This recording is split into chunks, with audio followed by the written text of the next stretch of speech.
атым Бейсенғазиева Аяна. Мен номер 21 мектеп 3 Б сынып оқушысымын. Менің сынып жетекшімнің аты жөні Салимбаева Гүлшат Тыныбекқызы. Мұқағали Мақатаев. 3 бақытым. Ең бірінші бақытым халқым менің, соған берем ойымның алтын кенін. Ол бар болса, мен бармын, қор болмаймын, қымбаттырақ алтыннан. Нарқым менің. Ал екінші бақытым тілім менің, тас жүректі тіліммен тілім дедім. Кейде дүниеден түңілсем де, қасиетті тілімнен түңілмедім.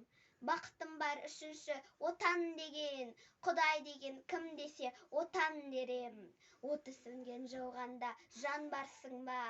Ойланбай-ақ келдағы отау менен. Түтін түтет, өс өрбі көгере бер. Немерелер көбейсін, шөберелер. Жадыңда ұста, жақсылық күтпегейсің. От емес, оқ сұрасаң менен егер. 3 бақытым бар алақанда. Мені осындай бақыт жаратар ма? 3 күн нұрын төккен аспанымнан. Атырау, Алтай, Арқа, Алатауға.